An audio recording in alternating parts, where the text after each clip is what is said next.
It's just that I think the public needs to be informed. We need to be told the benefits versus the risk. We need to know what we're facing. Well, the darker side of the polio vaccine, and what nobody knows, is that Jonas Salk has pointed out that in the last 10 years in this country, 2/3 of all the cases of polio have been vaccine-induced. How many cases is that, Bob? How many cases, Bob? Would you not interrupt me for a second? I know that doctors are used to interrupting patients, but not another doctor. Absolutely. Especially another doctor. I think, but let's get, he does make a point that we should also say Sabin is live and live vaccine, and Salk is inactive. Is inactive, right, as we say in the laboratory. All right. How many was it, they ask? Well, how many people know that the European epidemic of polio, there were about 20 or 30 cases in this country. Now, of course, the American doctors will argue that the reason why polio disappeared in this country was because of the vaccine. But then why did it disappear in Europe in the 1940s and the 1950s without mass vaccination? Right. Why doesn't it occur in the third world where only 10% of the people have ever been immunized against polio or anything else? So, in other words, we may be fighting a tiger that died. That's quite correct. Ask the people in Great Britain. Ask the people in Japan who all that I'm Back here, suggesting, gentlemen, if you please. I've got probably the smartest audience we've ever had. I have a question. How long a delayed action, if any, would you connect this with, like MS?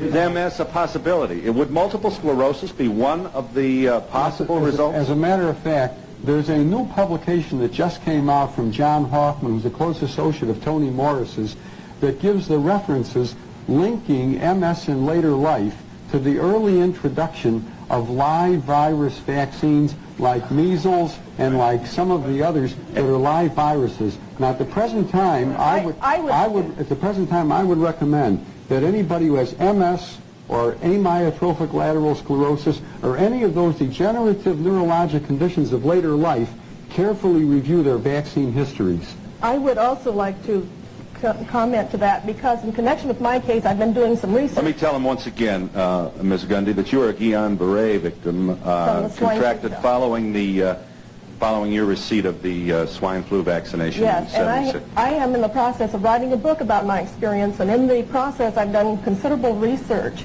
And from what I have learned, it looks as if immunizations frequently cause autoimmune diseases, not only Guillain-Barré syndrome, but lupus, rheumatoid arthritis, multiple sclerosis, and other types of things. Now, I have no data at this point. We should also say that there's a good deal of evidence suggesting that multiple sclerosis may be the result of distemper in an animal that the victim received during childhood. Now, none of this is absolutely nailed to the wall. But that's the problem with this. What's a mother to do with all of these balls in the air and nobody really certain? I would just like to also comment that we had 46 million people vaccinated with the swine flu shot.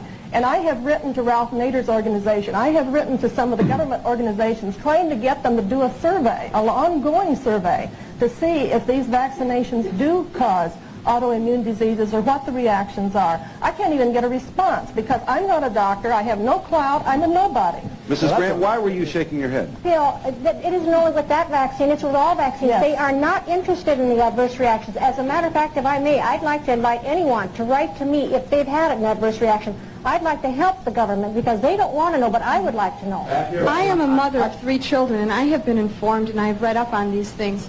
And I chose not to vaccinate my children, but when they get to school, why is it that I have to fight for my rights as a mother and the choice I've made? Let me just quickly, we're long, but that's a very important question. Here are the states in which you either have the totally free decision about whether or not to vaccinate, or we're calling them loophole states, states where they're not going to send your child to solitary if you don't have his card, you know? All right, California.